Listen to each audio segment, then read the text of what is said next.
Oke, jumpa lagi di channel Penelope Moto. Untuk hari ini saya akan memutarkan sebuah video, yaitu video dari teman kreator kita, yaitu Bang Opung Parbela. Dan isi videonya ini sangat seru dan sangat menarik sekali, yaitu tentang diskusi diaspora dibubarkan preman. Nah, di sini videonya menurut saya sangat seru dan sangat menarik. Dan untuk lebih serunya, kita lihat dan kita tonton pembahasannya ini bersama Bang Opung Parbela. Oke, mari kita lihat dan kita tonton videonya. Beberapa waktu yang lalu, ILC mengundang orang-orang yang katanya menjadi korban di forum tanah air oleh karena penyerangan. Aku udah kutebak itu. Dalam hatiku kemarin, ini pasti diundang ILC ini. Rupanya iya. Si Refli Harun di situ, Said Didu di situ. Ya kan? Kalau ILC ini biar tahu kalian, dia kan bukannya bilang apa, suka kali memanggil orang-orang yang belum tentu kompeten di bidangnya itu yang dipanggil. Dan kesannya pun juga sering orangnya itu aja. Ngomongin masalah hukum tata negara, Refli Harun dipanggil. Oke, masih nyambung. Bicara tentang politik, Refli Harun dipanggil. Masalah FUFAFA, Refli Harun dipanggil. Masalah IKN, Refli Harun dipanggil. Sampai masalah stunting, Refli Harun juga dipanggil. Kayak contohnya IKN lah dulu. Kalau misalnya mau kualitasnya acara itu memang betul-betul bagus, ketika kalian bahas IKN, kenapa Faisal Assegaf diundang? Harusnya yang kalian undang itu badan otorita IKN. Ini orang yang nggak ngerti IKN, kesana pun juga belum tentu sekali dua kali. Lebih bagus lagi diundang Amin Rais daripada Faisal Assegaf. Makanya beberapa waktu yang lalu ngomongnya ngawur kemana-mana itu. Itu makanya. Itu kalau perkara timnas kemarin masalah sepak bola, jujur aja ku bilang yang dipanggil bukan Sintayong, Rocky Gerung. Orang ini kan biasa lah kalau acara-acara kayak gini kan, yang mana bikin panas suasana itu yang bikin naik rating. Naik penghasilan kan begitu. Dapat golden play button. Aduh, jadi diundang lah itu kemarin ya. Refli Harun diundang, Said Didu diundang ya, dan juga ada beberapa orang juga yang ada kaitannya dengan peristiwa tersebut diundang. Juga ada dua tokoh kepolisian diundang ya. Yang satu namanya mantan kabar eskrim itu ya, Susno Duaji, dan satu lagi aku nggak terlalu kenal. Karena memang nggak terkenal, semana mau dibilang ya kan. ILC pun ngundangnya sekarang. Kalau dari 15 tahun yang lalu diundang, kenal kami kan begitu. Jadi mereka membicarakan ada beberapa topik. Yang pertama siapa dalangnya, yang kedua apa motivasinya, yang ketiga bagaimana kehadiran pemerintah. Ya, jadi bicara tentang dalang ya, dalam suatu peristiwa. Jadi kalau biasanya kalau peristiwa besar terjadi ya, ini sekarang kita berusaha dulu untuk berpikir objektif ya. Kita nggak berpihak ke kiri dan ke kanan ya. Walaupun sebetulnya hati ini kepengen ke kanan kan begitu. Ya. Jadi peristiwa terjadi itu ya, ketika kita mau menganalisa ya apa efeknya, kenapa seperti ini ya kan, bagaimana caranya, bagaimana kejadiannya ya, kita harus tahu siapa-siapa yang terlibat di dalam peristiwa tersebut ya. Yang pertama itu ya, kita harus tahu siapa yang terlibat itu. Yang pertama sudah pasti ya, anggota forum ya, forum tanah air ya. Baru yang kedua ya sebagai pelaku penyerangan ya, itu dia. Baru yang ketiga yang terlibat di dalam peristiwa tersebut adalah kepolisian. Yang keempat yang terlibat dalam peristiwa tersebut itu adalah pihak dari hotel ya, pihak dari hotel. Yang kelima ya, yang kelima itu walaupun dia tidak tertangkap kamera dan juga ada di dalam hotel ya, tapi di sekitar itu ada satu aksi ya, satu kumpulan massa yang sedang melakukan demonstrasi ya. Kalaupun secara tidak langsung, yang penting ada kaitannya dengan peristiwa tersebut. Nah, setelah kita mengetahui siapa-siapa ya yang terlibat di dalam peristiwa tersebut. Nah, mulai nih kita pilih dan pilih, ya, kita pilih dan pilih. Siapa kira-kira kemungkinan, ya, yang kemungkinannya, ya, menjadi pelaku dan menjadi korban, kan begitu, ya. Mereka mengatakan bahwasanya mereka menjadi korban, ya, dan mereka mengatakan bahwasanya ada pihak lain yang dituding sebagai pelaku. Tapi kan tidak menutup kemungkinan dia korban, dia juga pelaku. Contohnya pelaku bunuh diri. Ya kan? Itu kan tindakan kejahatan, menghilangkan nyawa seseorang, dan seseorang itu dia sendiri. Gitu dia. Ya, jadi jangan jangan terlalu kita pakai sumbu pendek kita untuk menarik kesimpulan, nggak boleh. Jadi ada beberapa kemungkinan siapa di balik. Ini menurut analisaku, ya. Kalian setuju nggak setuju lebih bagus. Sama-sama bagus. Kalian setuju sama ILC pun juga bagus.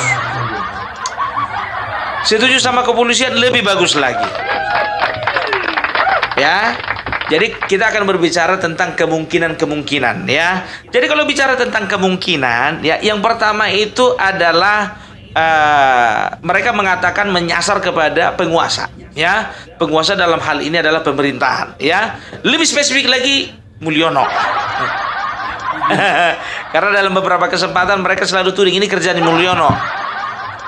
Sekarang begini, ya, ada 3 peristiwa penting dalam waktu dekat ini, ya, yang akan terjadi. Yang pertama itu adalah purna tugasnya Bapak Joko Widodo. Yang kedua adalah pelantikan Prabowo dan Gibran.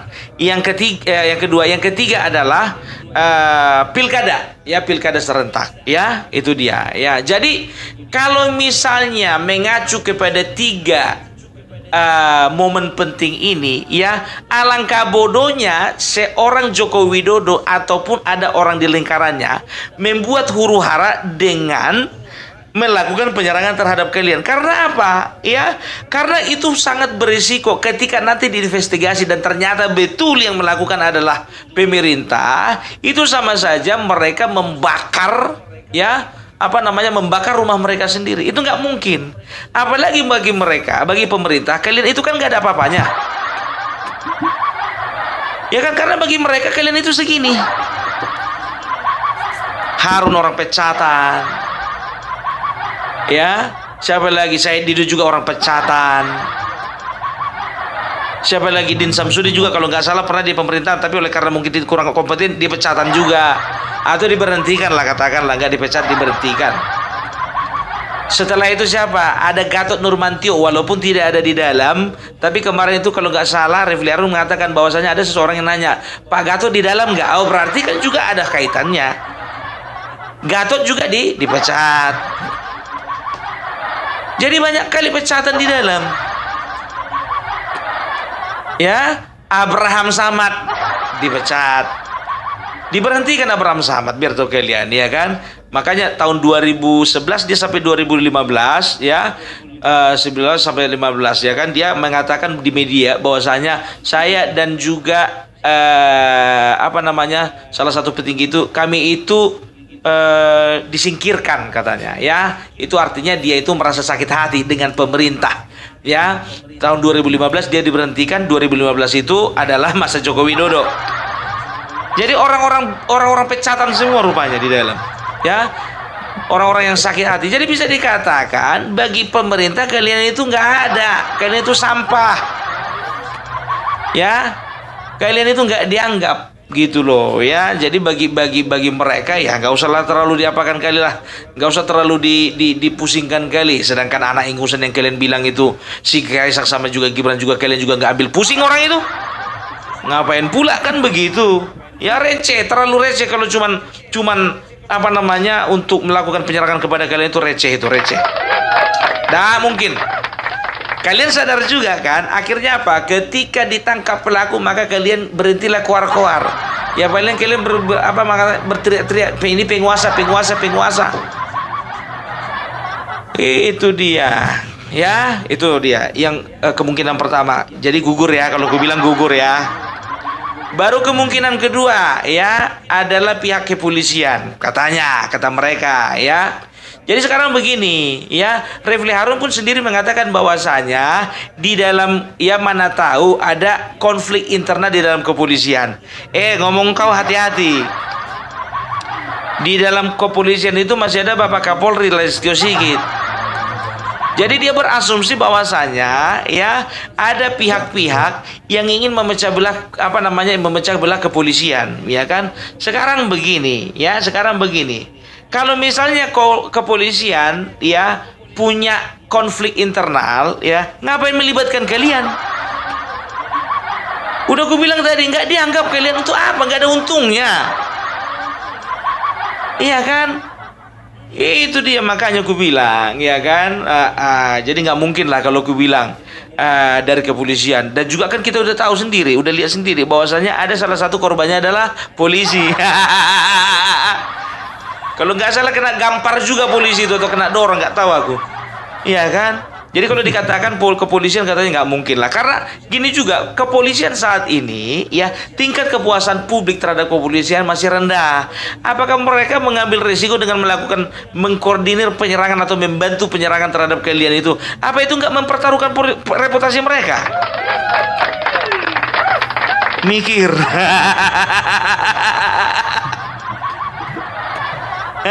Setelah itu apa? Ya. Setelah itu, ya, ada kemungkinan ketiga lagi. Yang pertama penguasa, yang kedua kepolisian. Yang ketiga, kemungkinan dalangnya itu adalah kalian sendiri. Kenapa enggak?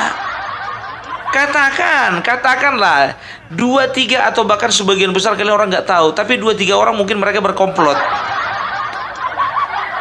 Mereka sudah kompromi. Ya, itu dia. Oh, nggak kuat alasanmu itu, Bung, katanya. Sekarang begini, ada beberapa hal yang mencurigakan, ya. Yang pertama nih, ya. Ketika ada kejadian tersebut, ya, apa yang dilakukan orang biasanya ketika mengalami penyerangan tersebut? Lari. Ini kalian foto-foto kalian kamera orang, kalian ambil gambar, ya. Kalau memang contohnya, apalagi kalian udah lihat yang masuk itu tinggi, hitam kelam. Wah, ini udah susah ini, penghisap darah ini semuanya ini. Ayo kabur. Otomatis juga ketuanya itu siapa itu? Tata Cassandra itu harusnya dia itu langsung komando untuk semuanya lari keluar daripada gedung, meminta pengamanan kepada pihak keamanan. Itu apanya? Itu logikanya, ya. Ya, dapat ya.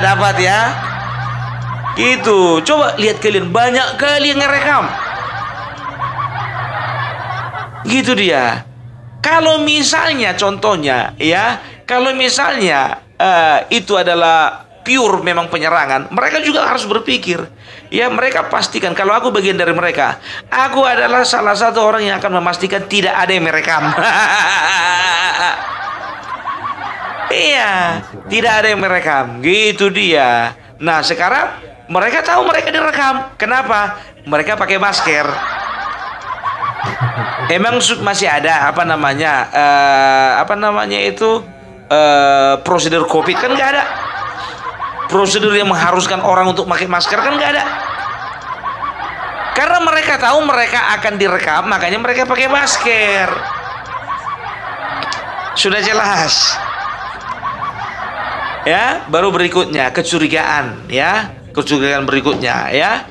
Kenapa yang dirusak barang-barang murahan? Spanduk, layar LCD. Kenapa nggak laptopnya dibanting?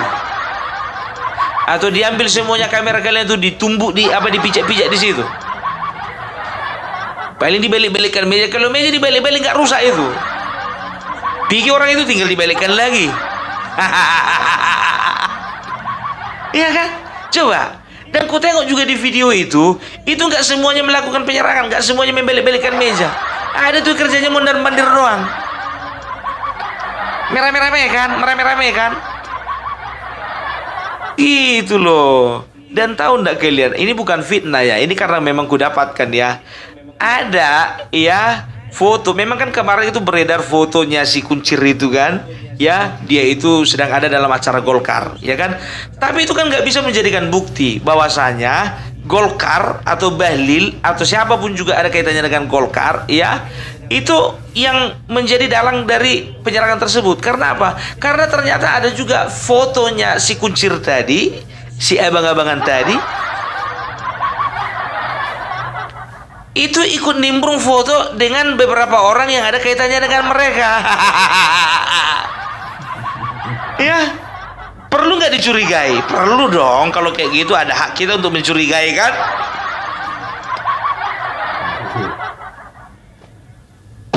Itu dia, ya. Nah, jadi ada beberapa hal yang lainnya juga, ya. Setelah itu apa? Kecurigaan kami, ya.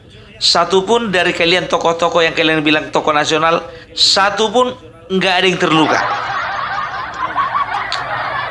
Ku bilang sama kalian, ya, orang itu semuanya adalah orang-orang bisa dikatakan nggak peduli politik. Jadi nggak kenal-kenal siapa sih itu tokoh-tokoh nasional yang kalian bilang itu. Gitu, ya. Jadi dari situ pun juga kok nggak terluka ya. Iya ya. Kok masih nongkrong di situ ya? Setelah itu kecurigaan kami semakin bertambah. Ya, ketika kalian katakan polisi mana, polisi mana, ini mana polisi? Kalian bilang di situ polisi mana? Nggak taunya di luar banyak polisi. Lalu satu hal yang kalian lakukan itu bukan bukan langsung ke kantor polisi dan melakukan membuat laporan polisi, bukan. Tapi yang kalian lakukan apa? Konferensi pers. Langsung kalian konferensi pers. Waduh, banyak kali memang berita mengenai kalian itu kemarin, itu luar biasa, bah. Tapi maaf, nggak semua masyarakat bodoh. Nggak semua masyarakat percaya. Makanya Refli Harun di dalam acara ILC itu mengatakan bahwasanya, apakah ini pengalihan isu?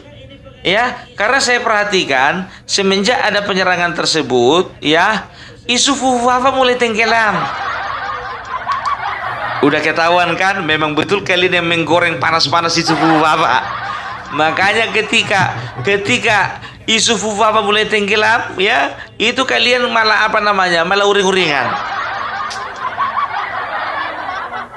Ya, jadi makanya dikatakan apa? Makanya saya lihat YouTuber udah nggak ada lagi, udah nggak heboh dulu lagi masalah Fufuafa. Jadi itu dia, itu kemungkinan kalau dari kalian sendiri yang menjadi pelakunya. Ini kan analisa ya, boleh dong, berhak dong. Baru kemungkinan keempat, ya, yang menjadi pelakunya adalah pihak hotel.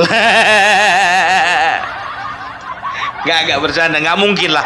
Impossible itu, impossible.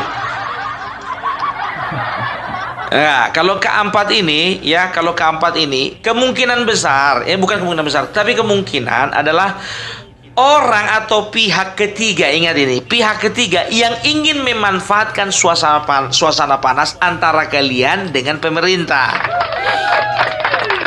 Jadi harusnya kalian, kalau memang kalian itu seorang pemikir, kalian itu juga seorang yang punya ideologi, ya, seorang yang punya prinsip, kalian itu harusnya berpikir, oh iya ya, apakah ada pihak ketiga yang ingin memanfaatkan situasi yang panas ini antara kami dengan pemerintah? Harusnya ke situ. Kalau memang betul, ya, forum kalian itu memang forum yang berbicara tentang kebangsaan. Tapi karena forum kalian itu sasarannya adalah menyerang Jokowi, menyerang pemerintah yang sedang menjalankan keabsahannya sampai hari H tanggal 20 Oktober, ya, maka kalian tutup mata dengan hal tersebut. Karena fokus kalian menyerang. Gitu loh, ya. Lalu berikutnya, ya, ini kemungkinan, mungkin ada, ya, kemungkinan keempat ini, ya, mungkin ada pihak, ya, bukan dari kalian, bukan dari penguasa, dan juga bukan dari orang yang ingin memanfaatkan situasi, tapi ada orang yang resah, ya, yang resah oleh karena keberadaan kalian itu sangat membahayakan bangsa ini. Ada masih banyak kelompok-kelompok seperti ada banyak. Aku salah satunya. Tapi aku nggak mau melakukan penyerangan tersebut, dan aku nggak mau mendanai. Karena apa? Karena keluargaku juga butuh dana kok. Boro-boro mau mendanai itu. Ada saja ya, kita nggak tahu ya. Ada orang-orang yang punya sikap hati ya, bahwasanya negara ini bagaimanapun juga ceritanya harus dipertahankan, harus dijaga dalam tanda kutip dengan cara mereka